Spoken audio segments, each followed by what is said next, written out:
Doctor Who, Terror of the Autons, the fifth story of the third Doctor, is written by Robert Holmes and starring John Pertwee, Katie Manning, Nicholas Courtney, Richard Franklin and John Levine.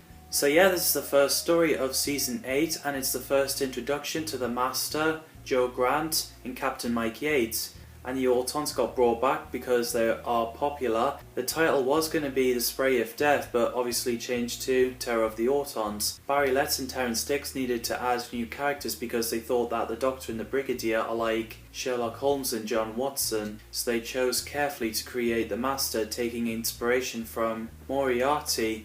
So the story begins at the circus where the horse box got materialised.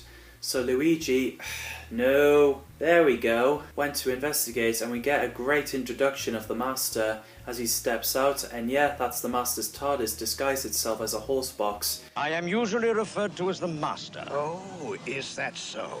Universally. So the Master used his hypnotized powers on Luigi and they both went to National Space Museum to steal a Nestine energy that was left after the events of Spearhead from Space. I love the Doctor singing the TARDIS and the smoke comes out. I don't want to set the world on fire. And the Doctor went out carrying a dematerialization circuit and placed it on the three-legged item. So Joe Grant came in and his experiment went in flames, so Joe used his fire extinguisher and sprayed it, which made the Doctor frustrated as she ruined the experiment. The Doctor thinks that Joe is a tea lady, but then thinking she's an intruder, but it reveals that she's the Doctor's new assistant. The Brigadier sent me along to introduce myself, Doctor. Josephine Grant. How do you do, Miss Grant? So Brigadier introduced her and said that Liz Shaw is in Cambridge, as the Doctor didn't need her. So meanwhile, the Master went inside the Beacon Hill telescope control and using a device to shrink Googe to death.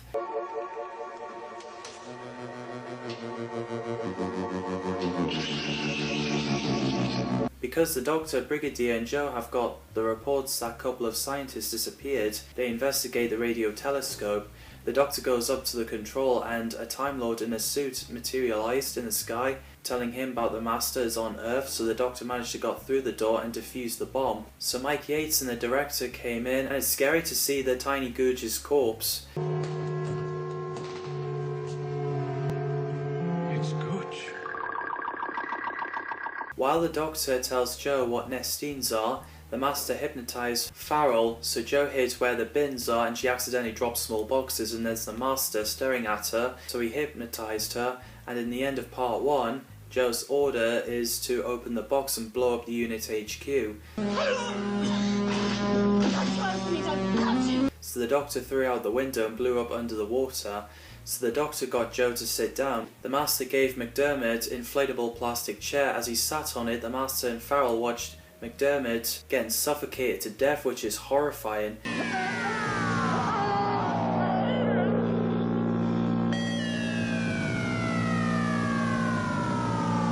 So later, Farrell's father came in and sad to hear McDermott is dead. He was thinking that something isn't right. His son wasn't traumatized and he didn't like the Master. He managed to resist the hypnotizing, so he drove home after the Master placed a hideous looking doll inside his car. As he drives, luckily he turns the heater off and the doll stops moving. So Joe recovered from being hypnotized. The Doctor goes to circus. Joe Grant is frustrated that she gets treated like a child. So Mike advised her to do what the Brigadier says. So the Doctor gets tied up on the chair by Luigi with a strong guy Tony standing behind him. The Doctor gets questioned. It's scary that Rex's dad gets killed by a plastic doll and his wife sees his corpse.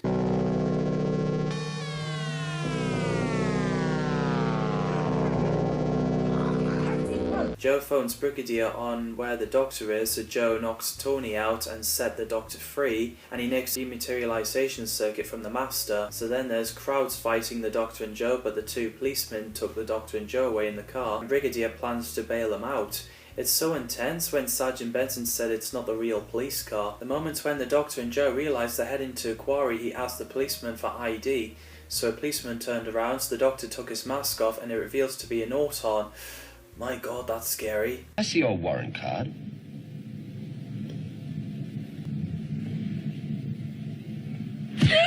It makes me wonder how they're going to get out of this.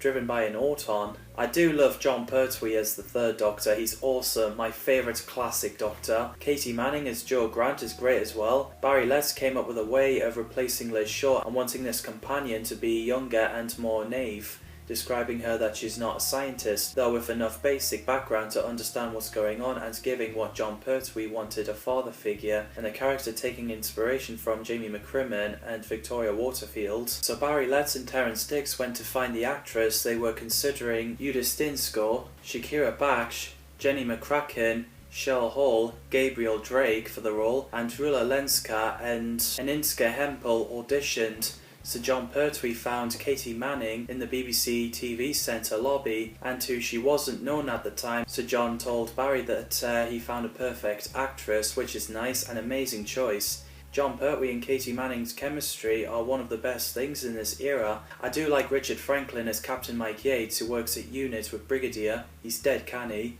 Franklin was casted as Yates, as production team wanted a regular Unit officer to work alongside Pertwee's Doctor. Nicholas Courtney and John Levine are great as Brigadier Lethbridge Stewart and Sergeant Benton. Roger Delgado as the Master, an evil Time Lord, the Doctor's best enemy, is fantastic. More than words can say. He's a close friend to Jon Pertwee. Sadly, his death was one of the reasons why John left the show. Michael Wisher played Rex Farrell, who's a head of Farrell Plastics after his father, like Norman and Harry Osborn, becoming the boss in Oscorp. Rex's dad's John Farrell, played by Stephen Jack, who's the founder of Farrell Plastics. Barbara Leake played Mary Farrell, Rex's mum and John's wife. David Garth played a Time Lord who apparently is Adelphi, who appears in the War Games, played by Trevor Martin. The casts did a great job with their roles. I do love the music by Dudley Simpson. He does a lot of great music. And I always love the Autons. They're bloody scary. They do have great idea, like getting anything made of plastic moving, like daffodils, doll and telephone wires. So the Doctor fights the Autons, so him and Jo got out the car with an intense moment, getting chased by two Autons.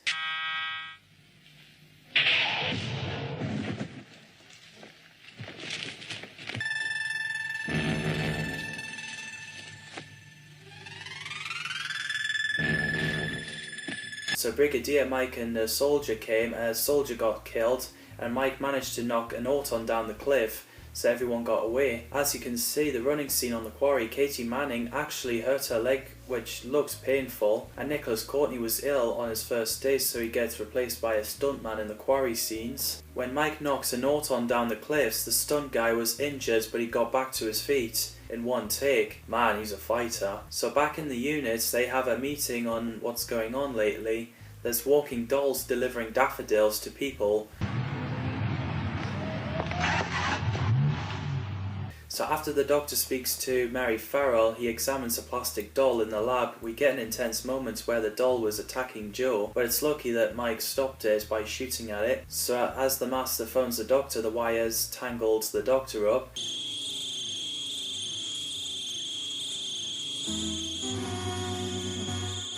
So the Brigadier saved him, and I like his gag when he says he cut his connection. Afraid I cut your connection. Oh, very amusing. Oh, that's actually a good one there. So after testing the daffodil, it's pretty scary when it's sprayed foil on Jo.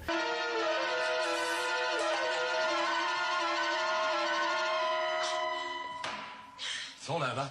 So the Doctor got it off. He works out how the daffodils kill people. It dissolves the foil by carbon dioxide. So after Jo leaves the Doctor, he meets the Master, planning to use tissue compression eliminator on the Doctor. And in the confusion, the Nestines will land their invasion force. Exactly. It's a shame that you can't be here to enjoy the chaos and destruction. So Jo walked in. So later the Master drove the Doctor and Jo in the field where the unit soldiers are. The Doctor and Jo did a great stunt jumping out of the coach.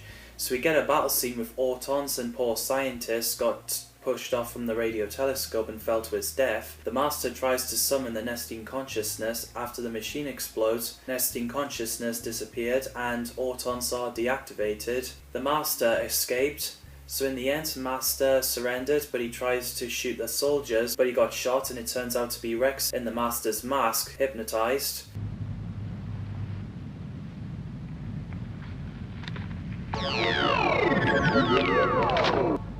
I told you not to be too sure. Look out!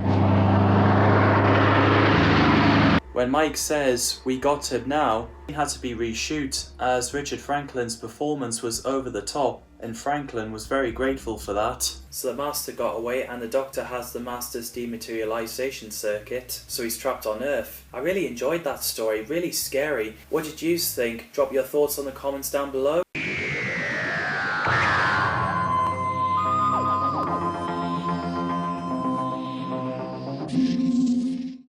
Doctor Who, The Mind of Evil, the sixth story of the third Doctor, is written by Don Horton and starring Jon Pertwee, Katie Manning, Nicholas Courtney, Richard Franklin and John Levine. So the title was going to be The Pandora Machine, Man Hours and The Pandora Box, then got changed to The Mind of Evil. So the story got filmed in Kent and the prison got filmed in and around Dover Castle, and the story got so excessively over budget because of the use of the helicopter, and the missile was real but non-operational. It's a Bloodhound missile from the RAF.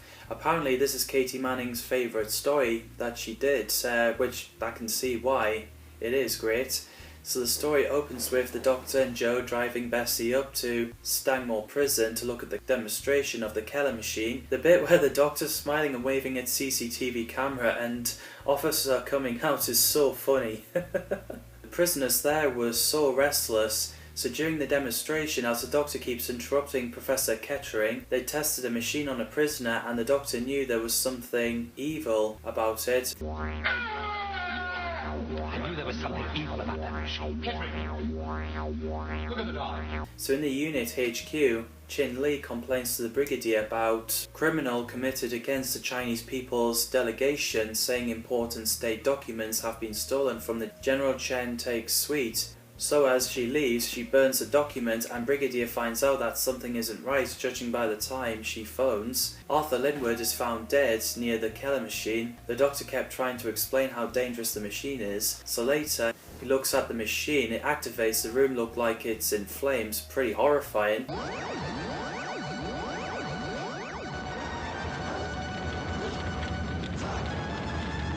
Joe ran in and saved the Doctor just in time. Then Mike came in and told the Doctor that he has to come with him. And I do enjoy the Venetian moment. Because he's heard the murder, he agrees to go with him and gets Joe to make sure that no one goes in that room. Meanwhile, as Sergeant Benton keeps an eye on Chin Lee, but she uses the power of mind control on Sergeant Benton as she leaves. So Sergeant Benton passed out as she leaves. So he goes to tell the Brigadier, but he was mad at him, poor guy. And there's an engineer revealed to be the Master in disguise, and listen on radio units phoning each other. He's so scary. In the Chinese delegation, Brigadier tries to question Fu Peng, but he's just ignoring him, and Fu Peng and the Doctor seem to be enjoying themselves, drinking tea, so they left as they got work to do. Joe and Summers are in the medical officer Mela, came in with a gun holding hostage. The Master orders Chin Lee to kill Alcott, so in the evening she gets Alcott in the room to sit on the chair. She turns the light on and he sees the illusion of Oriental Dragon, which scared him.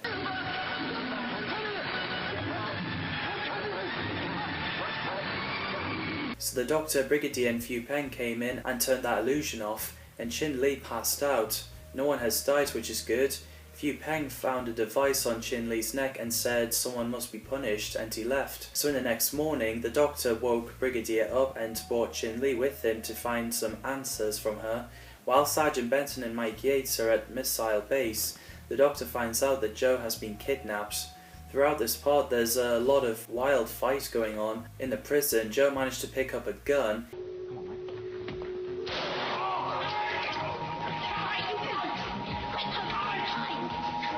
Yes, go on, Joe. She puts Mailer in the cell, but then the Master came and set him free. Joe, Summers and Barnum hears an alarm, then Joe gets taken hostage. So the Doctor came back to Stanmore Prison, so Mailer took the Doctor hostage and sees the Master again. He gets tied up on the chair and sees the illusion of monsters he's defeated in the past, including a Dalek, which is pretty effective.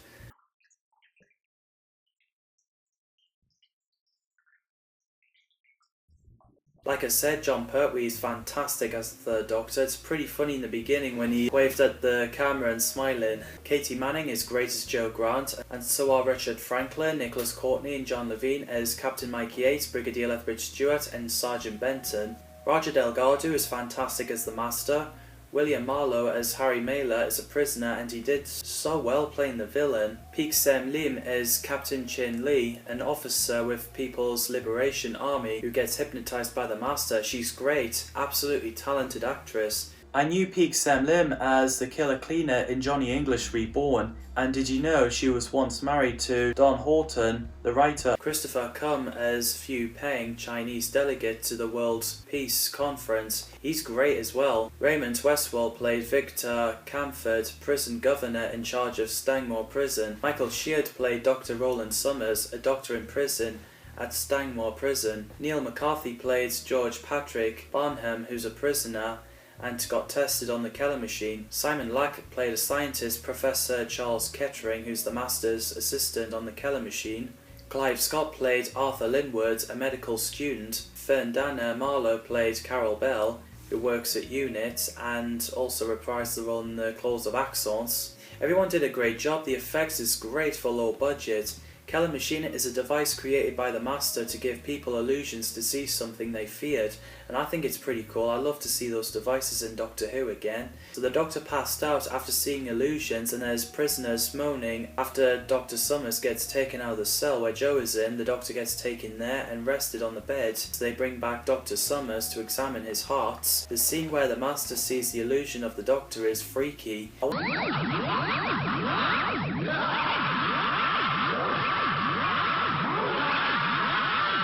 wonder if the Master is scared of the Doctor by any chance.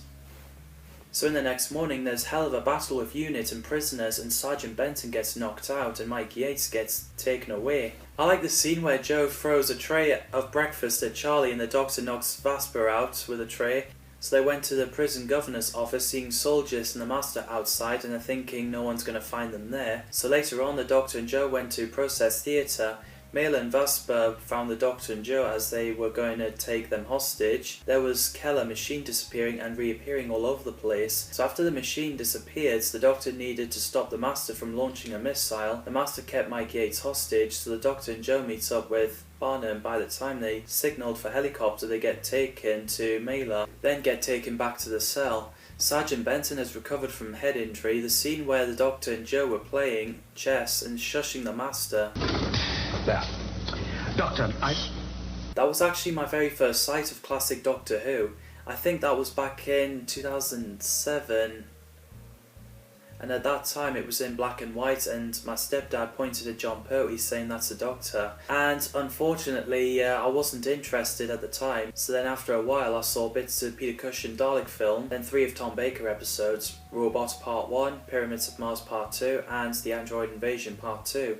And I really didn't enjoy it at first because I thought it was too silly. It wasn't Doctor Who that I know, and I thought it wasn't in the same universe. But it should have been obvious because of Elizabeth Sladen as Sarah Jane Smith. But then I collected those DVD files. There was a page with 10 faces of the Doctor when David Tennant was the current Doctor at the time. My mum showed me that page and saying those are the Doctors, and I was like, oh wow. I obviously recognised Christopher Eccleston and David Tennant. I did recognise Tom Baker and sort of John Pertwee. And as for the rest, I didn't know any of them at the time. Plus my stepdad's dad told me about the clothes that previous Doctors wore, and I thought it was pretty interesting. But yeah, it makes me realise that it's the same universe, so I watched the classic series and I really loved them, and the rest, as they say, is history. So back to the story. The Master wanted the Doctor's help to fix the machine, so he did. While fighting the illusions of past monsters, he goes back to the cell. Brigadier pretends to be delivery van driver and got his unit soldiers breaking in. Mike got himself free. Mailer gets the Doctor and Joe at gunpoint and orders them to help him escape. So by the time they reach to the stairs, Brigadier shot him. Hurrah. I only need one of you.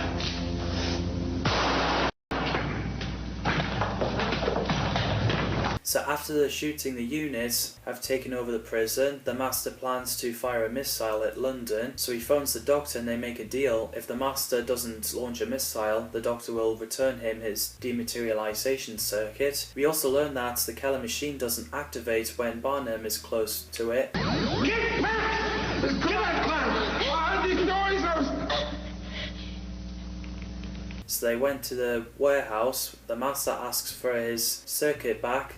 So Barnum got the Keller machine close to the Master and he's passing out while the Doctor stops a missile. As soon as the machine stopped, we get a sad moment where the Master knocks Barnum over and he dies, and it hit Joe really hard. So him and Joe went in the helicopter and flew off. In the end, as they're having a coffee, Joe is grieving over Barnum. The Master phones the Doctor that he's got his dematerialization circuit back, and the Doctor isn't happy that he's stuck on Earth with Brigadier, while the Master can have the fun travelling around. So yeah, I really enjoyed the story. It was existed in black and white as original colour is gone, so the DVD release in 2013.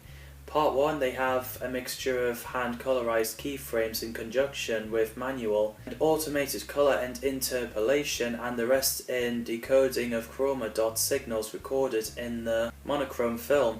What did you think of this story? Let me know in the comments down below.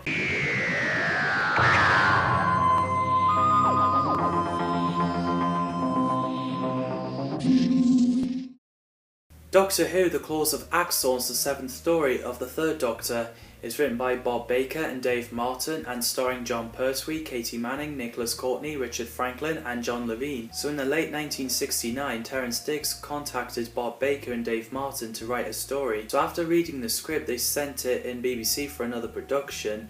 This was going to be 7-parter, then 6, but the storylines weren't suitable for the story, which is why it's 4. It was originally going to set in central London with Battersea Power Station taking the place of Newton Power Complex, but they decided to do outside London and landmarks and many scenes set in space because of the budget. So the title was going to be Doctor Who and the Gift, The Friendly Invasion, The Axons and The Vampire from Space, but obviously got changed to The Claws of Axos. So the story starts with Unit radar picking up signals of Axon's spaceship coming to Earth. This is a great opening of Axon.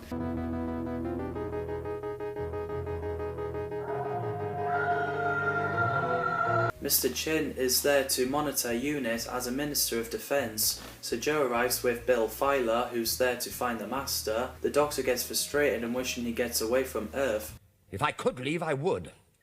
If only to get away from people like you. Doctor? And your petty obsessions! So then Unit has found out about the Axon spaceship arrived on Earth. A poor guy riding on a bike gets attacked by a bright light and then grabs by a tentacle. I thought it looked pretty effective.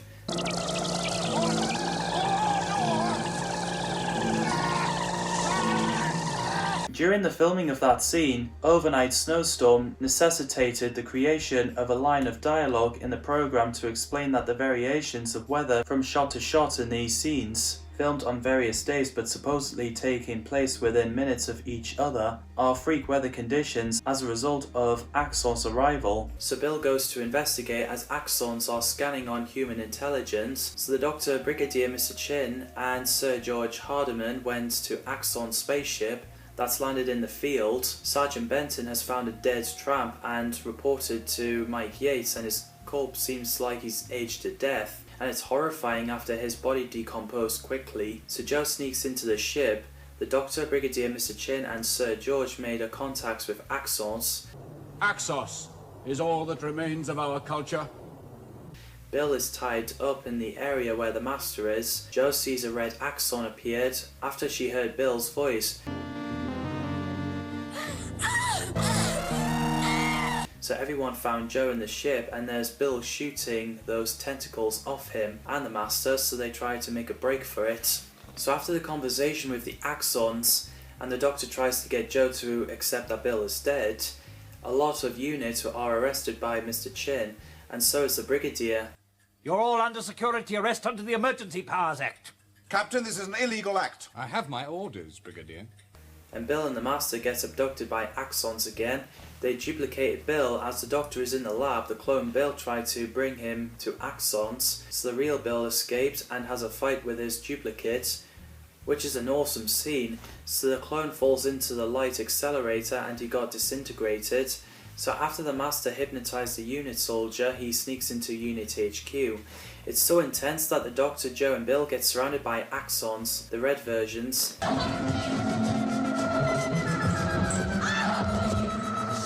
John Pertwee is fantastic as the 3rd Doctor. I do like Katie Manning as Jo Grant, she's independent. Nicholas Courtney, John Levine and Richard Franklin are great as unit team. Brigadier Lethbridge Stewart, Sergeant Benson and Captain Mike Yates. Roger Delgado as the Master is brilliant as the villain. What can I say that hasn't been said already? Paul Grist played Bill Filer, an American unit agent, is there to capture the Master, and I really do like that character. Peter Bathurst played Horatio Chin, a Minister of Defence who's there to monitor unit, as I said. Donald Hewlett plays George Hardiman, who's the head of the Neutron Power Complex. Tim Pigott-Smith played Captain Harker, a British Army officer.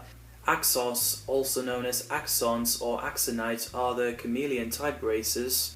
They're there to drain the energy from Earth and feast anywhere in space and time. I love these creatures, they're pretty cool. They definitely 100% should bring them back.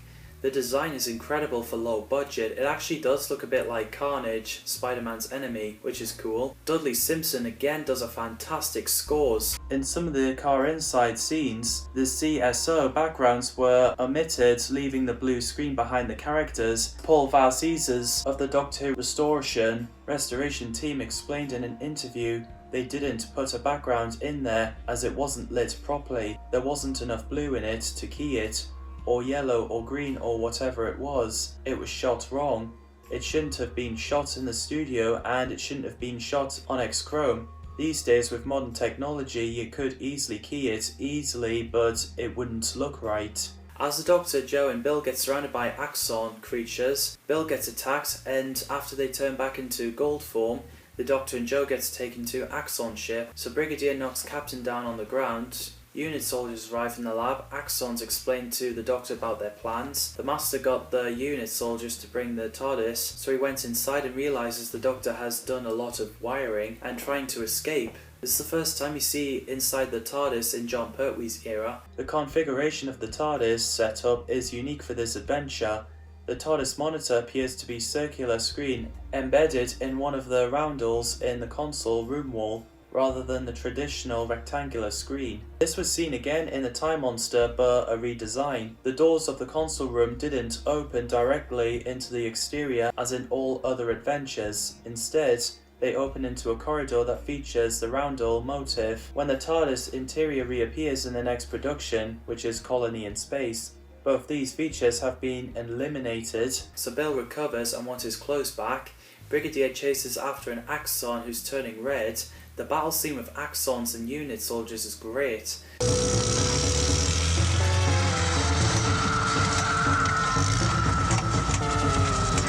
So Brigadier Sergeant Benson and Mike Yates have caught the Master walking out the TARDIS, so they held him at gunpoint. The Master, like I said, wanted to escape, but he makes a deal with Brigadier that if he lets him go, he will stop the Axon spaceship. So they did. We get an intense cliffhanger when the Doctor and Joe are escaping from Axons and the Master blowing the ship up. We get a cool and intense scene when the Doctor and Joe goes through the illusions in the corridor and eventually escapes. Don't let it get a grip on your brain. Don't let it grip your brain. 3-7.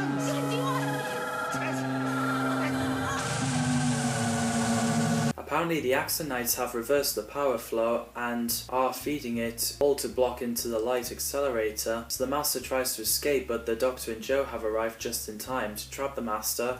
However, the Doctor needed the Master's help. It was a sad moment when the Doctor decided to leave Earth with the Master because they're both Time Lords. No,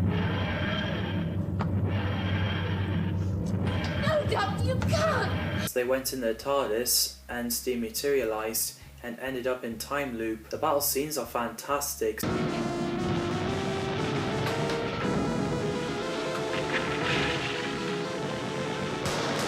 So after the Axon ship destroyed, Master in the TARDIS and the Doctor in his TARDIS, there's Axon leaning on the Doctor, so he managed to break free from time loop. All Axons on Earth disappeared and the Doctor arrived back on Earth explaining what happened. And no, what the Doctor does to the TARDIS, the Time Lords return him to Earth. So, that's the Claws of Axons, and I love it. What did you think of this story? Drop your thoughts in the comments down below.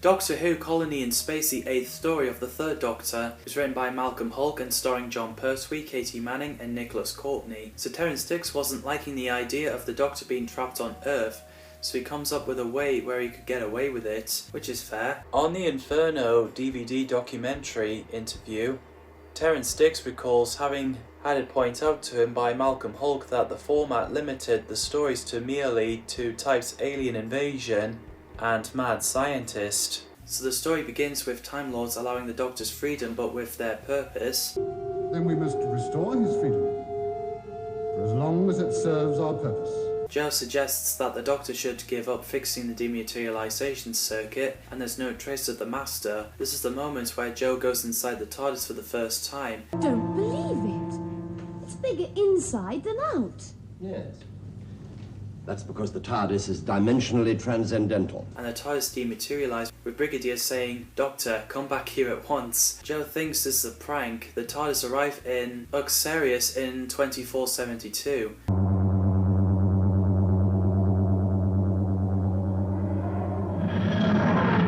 Where there's a group of colonists. So they explore the planet but then get taken to Ash.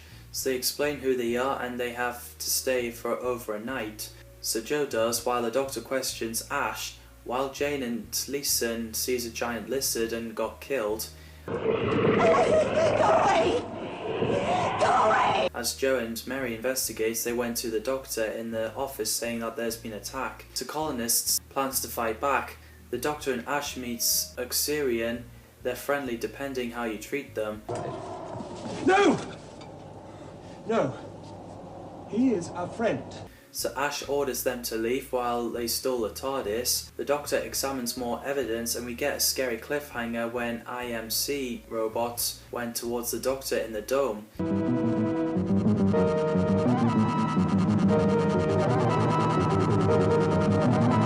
But luckily Caldwell deactivated it and drove the Doctor to see Captain Dent. So as Dent went to see the Doctor, he lies that it's a misunderstanding and had a drink with him. While Joe Grant gets confronted by Winton and Norton, so Ash came in reminding them that they can trust the Doctor and Joe. As the Doctor and Morgan drove around, we get a great battle scene between the Doctor and Axos.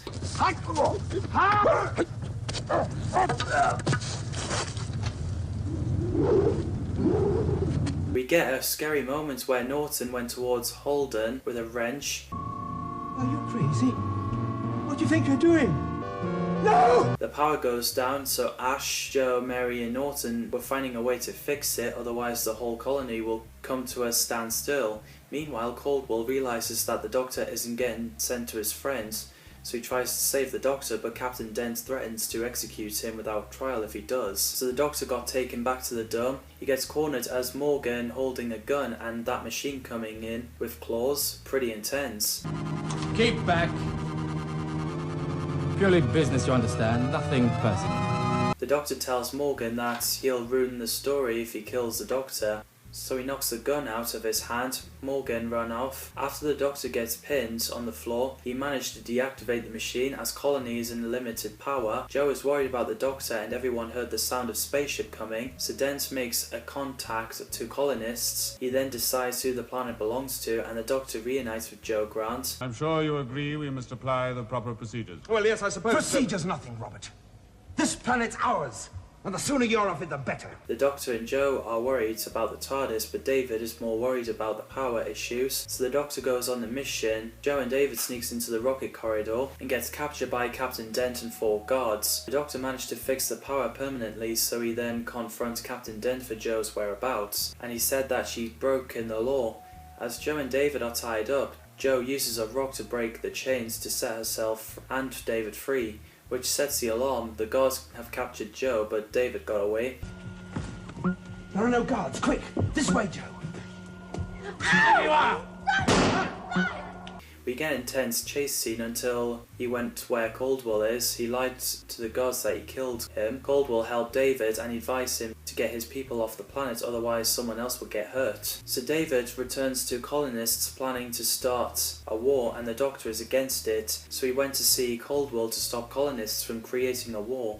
Joe gets taken by Axos, so the Doctor confronts Captain Dent. She gets taken into their city, and the Doctor is told that no one goes there survived. Again, John Pertwee and Katie Manning are brilliant as the third Doctor and Joe Grant, one of the greatest TARDIS team. Roger Delgado, as always, is fantastic as the original Master. Morris Perry plays Captain Dent, who's in charge of IMC expedition to the planet Axos, a great villain. Helen Worth plays Mary Ash, who's a colonist. It's so cool to see Helen in this, as she's more known as Gail from Coronation Street. John Ringham plays John Robert Ash, who's a leader of colonists on Axurius.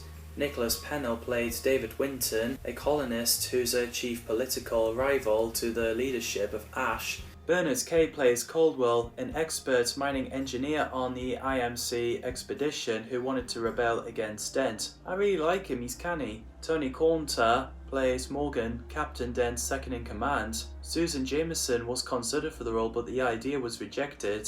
David Webb, Sheila Grant, John Lyne, and John Tordoff plays Eric Leeson, Jane Leeson, Martin, Mrs. Martin, and Alec Leeson, the colonists.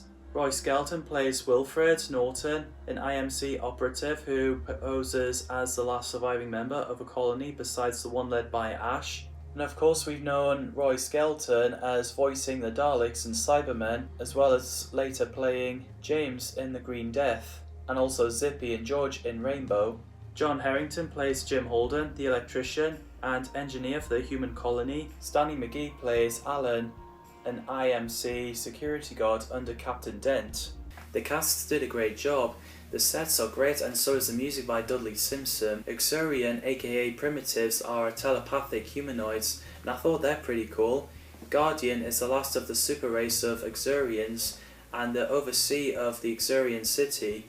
The design has done well for low budget. IMC Robot is a Mark III server robot used by the Interplanetary Mining Corporation to survey planets for mineral deposits. I thought it looks pretty cool. Apparently in the original script and the novel, also known as Doctor Who and the Doomsday Weapon, the robot was a humanoid. Pat Gorman plays 3 roles in the story: Auxilians, or Primitives is what people on the planet calls them; Long, a member of the IMC and a colonist. Peter Forbes Robertson plays a Time Lord, who's often referred as the first Time Lord. John Baker plays Adelphi, the same Time Lord who appeared in the War Games and Terror of the Autons.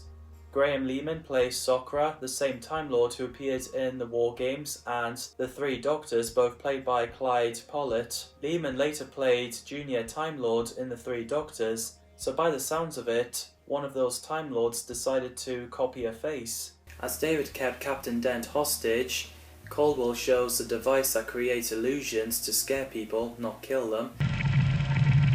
Optical trickery. It was only meant to scare you away.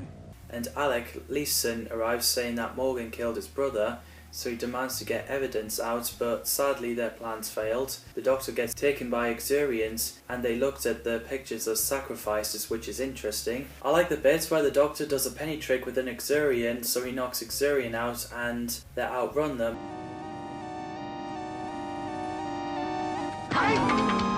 But then they get surrounded and got taken to Guardian, and apparently entering their city is forbidden, and anyone goes there must be executed. Why have you come here? I was brought here. And you? I came to take her back. So the Doctor reasoned with the Guardian, telling him he had no wish to break the law. So Guardian allowed them to leave, but if they come back, they're to be killed. Meanwhile, the Master is impersonating a Judicator, which, by the way, great revealing. I think you should know that on my way here I contacted Earth and had a check made of planetary records. So he arranges a tribunal, and the Doctor and Joe found the Master there, and they needed to find a way to expose him. Captain Dent is having trouble with the reception, so we get a gunfight, and the Master told the Doctor and Joe that they're to become a victim of stray bullets. Oh, blimey. I'm afraid you are both about to become the victims of stray bullets.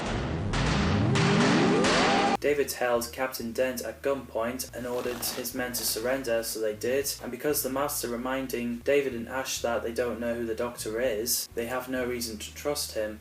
Captain Dent ordered off the planet, so he launches his ship but finds somewhere else to land on that planet. So the Doctor and Joe got into the Master's TARDIS. You're right, Doctor. It is a TARDIS. Yes. A slightly more advanced model, actually.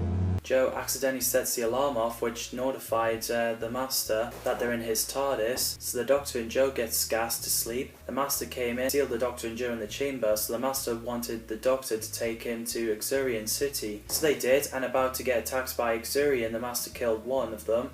The Doctor left the key outside the Master's TARDIS. So Morgan and Caldwell came in and set the alarm off without realising. The Master looks at his pocket watch and it's intense when he's about to press it. Someone's trying to rescue Miss Grant. No, you can't! I warned you, Doctor. No! So the Doctor does a badass kick at the Master, but then he and the Master gets surrounded by Exurians and gets taken into the room where the Doctor and Joe saw the pictures of sacrifice earlier in the story. So they get taken to the Guardian, wondering why the Doctor returned, and the Master offered to help, but the Doctor says he's lying, and we learn that Doomsday weapon poisons the soil of their planet. Poisoned the soil of our planet. Exactly. The weapon has only brought death.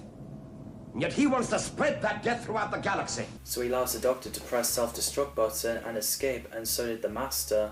Joe and Caldwell came to rescue the Doctor after they witnessed a rocket exploded where Ash died, which is a sad moment. As soon as they left, a lot of Captain Dent's men came and there's a lot of gun shooting, and Morgan gets killed and surviving Captain Dent's men surrenders, including Captain Dent. The Master has escaped, so David, Mary and Caldwell plan to rebuild their lives. The Doctor and Joe have got their TARDIS back as it was found in the Exurian dwellings, so the TARDIS disappeared. The Doctor and Joe arrived at the exact moment where the Brigadier tells the Doctor to come back, and he's thinking the Doctor couldn't fix the TARDIS properly. That was a short trip. You'll never get that thing working properly. Oh, you were right about that report, I'm afraid. It wasn't the Master after all. Joe tries to explain, but the Doctor advises her not to, as he wouldn't understand. So yeah, that's Colony in Space. The sets are great, they do have good ideas. What did you think of this story? Drop your thoughts in the comments down below.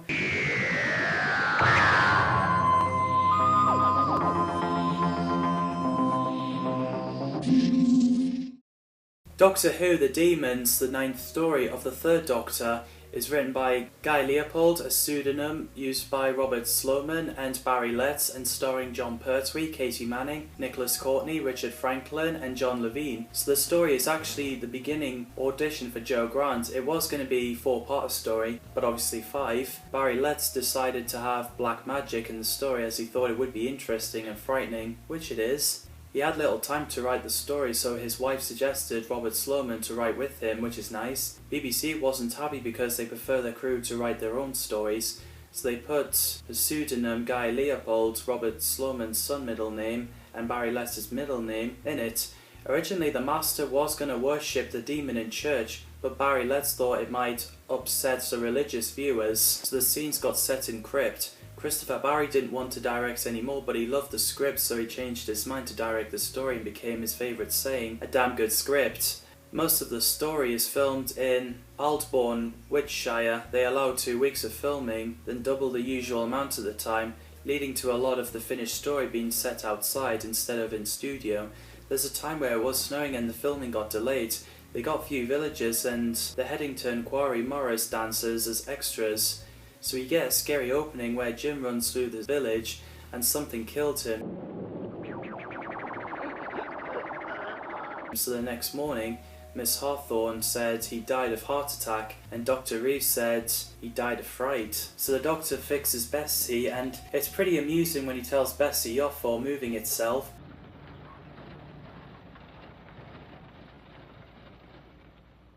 Bessie, how dare you go gallivanting around like that? So Mike Yates came and wanted to pick Joe up for watching the broadcast of the opening of the Burrow together. There's Fergus doing a news broadcast in the church Craven, which I like the sets. The Doctor, Joe, Mike and Benton were watching the news. It's pretty intense where Miss Hawthorne used her windy powers and there's a policeman seemingly mind-controlled as he was about to hit her with a rock, and then she stopped and the police had no idea.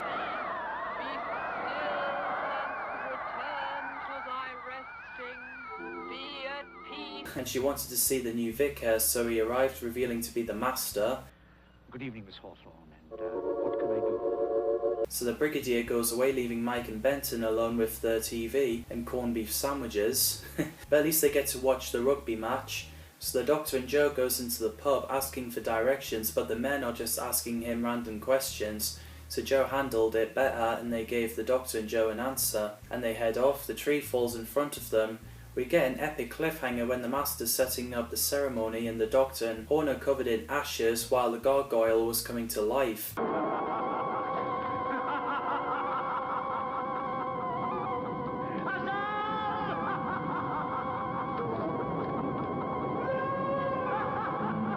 As the Doctor is blacked out, as he's covered in ice and ashes, Joe Grant tries to wake him up. Mike and Benton sees it on the news after they've finished watching rugby, and the Master is speaking to Azul. Dr. Reeves examined the Doctor and he thinks he's dead at first, but then he realises that he's still alive and confused that he has two hearts. So Sergeant Benton and Captain Mike Yates arrived. Benton walked around the village and heard someone calling for help, and he found Miss Hawthorne in the chest. Garvin came in, so him and Benton had a fight, but Benton stood in a carved stone and passing out, so he and Miss Hawthorne gets captured, but eventually Garvin gets vaporized by Azul. So they went back to the burrow. Brigadier, who seems to love having a lie-in, and gets a phone call, and he seems to go mad when he found out that Benton and Mike went away with his helicopter in the village. As the delivery guy drove into the heat barrier, he quickly got out and his truck got exploded, so Brigadier arrived and his cane got in flames for pointing through the barrier. The effects is pretty effective. I love the bit where the Doctor woke up and said, "Eureka!" The moment he found out the new vicar's name is Magister, a Latin for the Master. Did you fail Latin as well as science? Magister is the Latin word for master. He and Joe went in the chamber. The gargoyle entrance is pretty scary, and so it went in. So intense.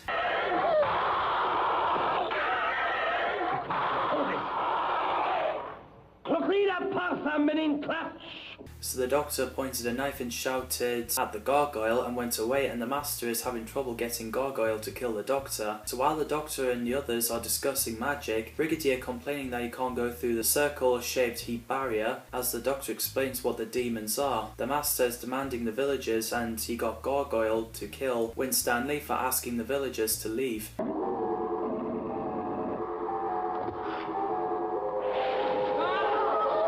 Meanwhile, Mike Yates sees Girton pinched helicopter, so he went after it. So they have a mini fight, but sadly Girton has got it, so Mike got in the motorbike to chase him. Girton tries to get the Doctor to move into the barrier. The heat barrier, we're heading straight for it! But the plan is backfired and Girton in helicopter exploded after Joe fell out the car. The Master asks Azul to stop before he destroys him with the village, shaking. Even if he comes out with small dive! No, stop! Go back to the mark! John Pertwee is always great as the third Doctor. He is my favourite classic Doctor. And apparently the Dæmons is John Pertwee's favourite Doctor Who story, as it brought the unit family together in the village setting. Plus Roger Delgado is the Master as well, which I can definitely see why, as they are a brilliant team. Katie Manning is great as Joe Grant, and so are Nicholas Courtney, John Levine and Richard Franklin as Brigadier Lethbridge Stewart, Sergeant Benton and Captain Mike Yates. Roger Delgado is a fantastic choice playing the Master. Alec Linstead played Tom Osgood, a unit technical officer. Apparently Stephen Moffat was going to reveal that he's Petronella Osgood's father. However, he did not want to state this definitely in the script in order to avoid confusing and annoying the viewers. Damaris Heyman plays Miss Olive Hawthorne, who's a human witch. She's so good in this. Dan McCullough played Bert Walker, a landlord, and the Master orders him to kill the Doctor. Rollo Gamble plays Winstanley, the Squire of Devil's End. Robin Wentworth plays Professor Gilbert Horner, an archaeologist who planned to open Devil's Hump at midnight. David Simeon plays Alistair Fergus, a TV journalist and presenter for several BBC Three News programmes. James Snell plays Harry, a television floor manager for BBC Three. John Joyce plays Garvin, the Vicar's Verger. Eric Hilliard plays Dr. Reeves, a physician. John Croft plays Tom Girton, also known as Tom Wilkins, who is an inhabitant of Devil's End and a member of the Master's Coven. Christopher Ray plays PC Percy Groom, the village policeman. Apparently the first name Percy was only given in novelisation of the story but never used on screen. John Owens plays Ron Thorpe, the grocery store owner. His first name was only given in the novel. Gerald Taylor plays Baker's Man, a bread delivery driver in the area. Matthew Corbett plays Jones, the resident of Devil's End and a member of the Master's Coven. He may never be named on screen, but only on the credits. The Morris dancers are played by the Headington Quarrymen. The cast did an incredible job. You can tell they enjoyed their roles they're given to. Demons are powerful humanoids who profoundly affected humankind, and they're from the planet Deimos. The last living demon is Azol. He placed himself in suspended animation for thousands of years, and I thought he's pretty terrifying. They should bring him back, definitely. Stephen did so good in this. Bok is a gargoyle controlled by Azol who can disintegrate anyone, and I think it's pretty scary. Plus, how would you react if you see a bloke during this? I'd be creeped out. And also, the music by Dudley Simpson is fantastic. I wish the Dæmons soundtrack isn't one of those unreleased soundtracks because I'd love to listen to it. After the shaking, the Doctor says an iconic line, reverse the polarity. Reverse it. Reverse what? Reverse the polarity. Joe climbs out of the window and decides to go to Crypt. While the Master explains to Azol why he awakened him, the village does a shake. Mike finds out Joe is missing, so he goes to find her in the crypt. Bert tries to shoot the Doctor. Sergeant Benson is worried that he has no contact with Brigadier. Mike and Joe and the Doctor are missing, and all Miss Hawthorne goes on about is tea, which I have to say that's a great line. So Benton looks out the window to see Bert and the dancers in the village, and they keep dancing around the Doctor and tied him up, so Miss Hawthorne came out using her magic tricks demanded by the Doctor, as he claims that he's a magician. Lamp, I order you to shatter! So Sergeant Benson came to attack and wrestled Bert down. Mike and Joe watch as Azol growing, with the Master laughing. This is a scary scene.